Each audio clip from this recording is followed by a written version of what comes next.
তো দেখো কালকে এঁচোড়টা আমি সিদ্ধ করে রেখে দিয়েছি, সিদ্ধ হয়ে গেছে। সকাল সকাল উঠে আগে সিদ্ধ করে নিয়েছি।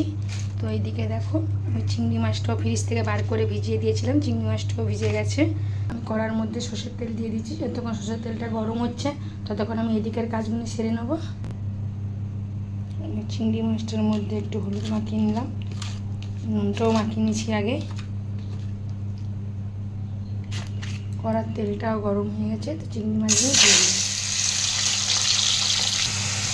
আমি চিংড়ি মাছগুলো খুব বেশি ভাজি না, তো হালকা ব্রাউন হয়ে গেছে। এবার আমি চিংড়ি মাছগুলো তুলে নেবো। চিংড়ি মাছটা ভাজার সময় আমি একেবারে তেলটা দিয়ে দিয়েছিলাম, আর আমি আর তেল দেবো না এর মধ্যে। ওই জন্য আমি 3টে তেজপাতা দিয়ে দেবো।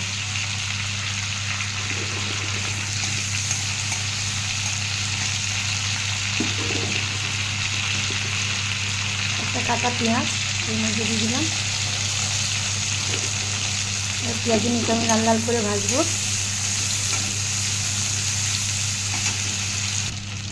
তো দেখো পেঁয়াজগুলো লাল লাল করে ভাজা হয়ে গেছে।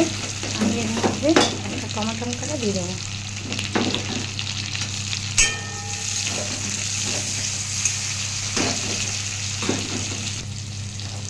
নুন দিয়ে দিলাম।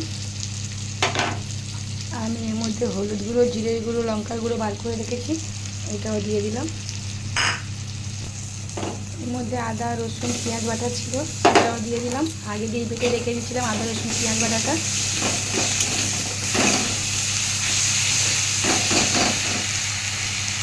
সামান্য একটু জল দিয়ে দিলাম। তো দেখো মশলাটাও তেল ছেড়ে গেছে, ভালো মতন টমেটোগুলো সিদ্ধ হয়ে গেছে। এবার আমি একটু সিদ্ধ করাটা এর মধ্যে দিয়ে দেবো।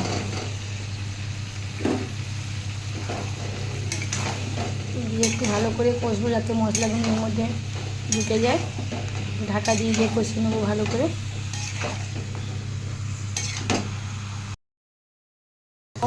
ঢাকা দিয়ে কষিয়ে হয়ে গেছে মনে হয়। হ্যাঁ, পুরোপুরি মশলাগুলো ঢুকে গেছে দেখো ভিতরে একদম। এবার আমি চিংড়ি মাছগুলো ওপর থেকে দিয়ে দেবো।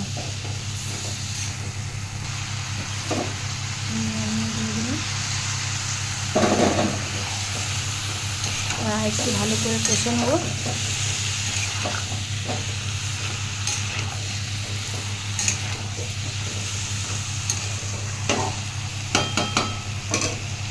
আমার কষা পুরো কমপ্লিট। এবার উপর থেকে জলটা দিয়ে দিই অল্প করে, খুব বেশি জল দেবো না, যেহেতু আগে থেকেই সিদ্ধ হয়ে গেছে।